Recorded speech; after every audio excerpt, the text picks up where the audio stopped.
Quisiera hacer un paréntesis porque la opinión pública, y esta es la primera vez que puedo hablar públicamente sobre los hechos de ayer, que quiero que ustedes lo miren, para hacer una evaluación, porque obviamente no solamente estamos en la labor de cómo ejecutar un presupuesto, sino de contar con el apoyo de una sociedad para ello. Sin el apoyo de la sociedad no es fácil. Yo he propuesto a Colombia que tengamos una justicia decente. El otro lado de la moneda de la violencia es la impunidad.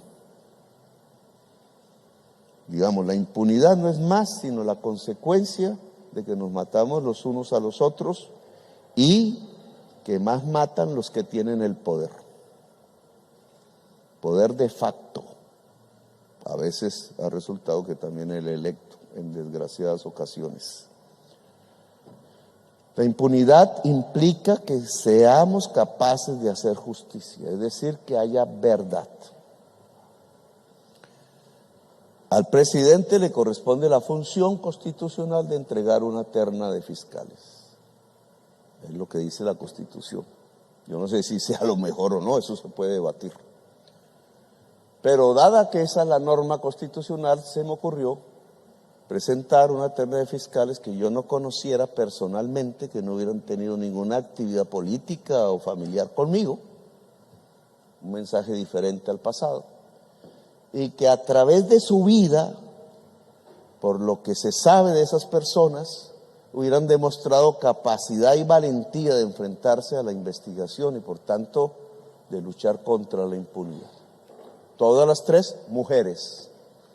¿Por qué? Porque me parece que la mujer debe acceder a los mayores puestos del poder.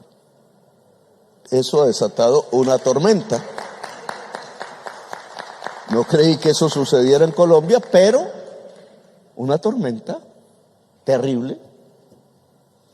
Un sector de la sociedad que siempre tiene sus dirigentes atacando la posibilidad que se escoja fiscal. No atacando a las personas, que sería lo óptimo, que ha sucedido, es que esta persona mire lo que hizo, tal, y eso es lo esperable. No, atacando lo que dice la Constitución, que de la terna presentada por el presidente la Corte Suprema escoge. Punto, eso dice la Constitución. Lo que no se quiere es que eso suceda, y no como antes, porque antes sí se escogía de la terna presentada por el presidente, sino porque la terna está configurada así.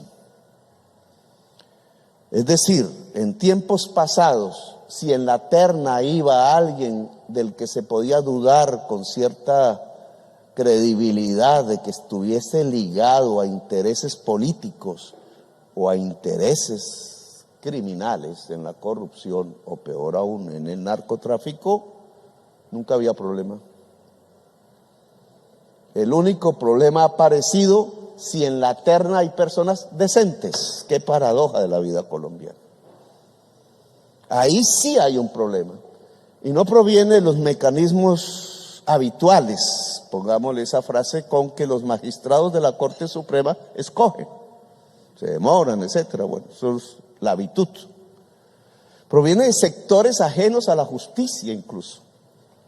Proviene de sectores en los medios de comunicación, en ciertos poderes fácticos que tienen una campaña y una razón: impedir que la Constitución se aplique y que pueda haber un fiscal de la terna del actual presidente y por tanto de las personas decentes.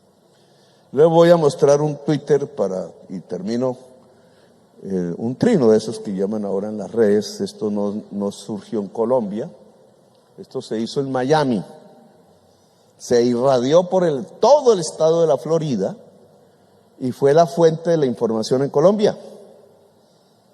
Ahí dice: el presidente colombiano Gustavo Petro envió a sus partidarios a tomar la sede de la Corte Suprema, insatisfecho porque se resisten a sus órdenes. Cuando el presidente da órdenes a la Corte Suprema. los jueces tuvieron que ser evacuados en helicópteros. Claro, la ciudadanía que escucha esto, colombiana, en el estado de la Florida y otros, dice, pues Petro es Trump. Disculpen que pronuncie ese nombre. Petro es un dictador. Es lo que me dicen a mí en ciertas instancias políticas y judiciales. Petro está repitiendo los hechos del Palacio de la Justicia de 1985. Petro está ordenando a la Corte que escoja algún amigote o amigota de él para que haga las investigaciones, lo que sí ha sucedido en el pasado. Lo peor no es si esto salió allá. Allá muchos no tenemos la capacidad de ir allá a desmentir eso, entonces muchos creerán eso. Ahí está el señor Nacho Montes de Oca, no sé quién será. Lo peor es lo que sucedió en Colombia. Ustedes se acuerdan que una vez hubo un experimento hecho por un grupo X diciendo que los venezolanos entraban en los conjuntos en Bogotá. Yo era congresista en ese entonces, no, era otro el alcalde. Y todo el mundo creyó eso, hasta yo. Yo a las 12 triné, hay que tener cuidado, no sé, todo el mundo. Hubo muertos por eso. Algún señor pasaba por ahí caminando y toda la gente había salido a ofender a las mujeres, a los niños con garrotes y creyeron que el señor que pasaba por ahí era un venezolano y lo mataron. No hubo investigaciones de hecho. ¿Quién promovió una arquitectura comunicacional tal que hizo que ciudadanía saliera asustada, zozobra, aterrorizada? Eso se dio en medio de una movilización social, no me acuerdo si del paro agrario, que no estaba en Bogotá por obvias razones. Y la gente salió y mató unas personas inocentes. Nunca fue verdad, nunca hubo eso.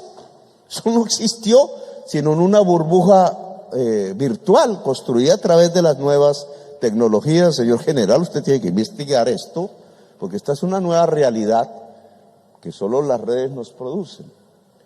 El problema de ayer de esta información mentirosa, porque no hubo ningún magistrado herido, no hubo ningún magistrado sacado en helicóptero y no hubo un secuestro, siempre pudieron salir y entrar como quisieran.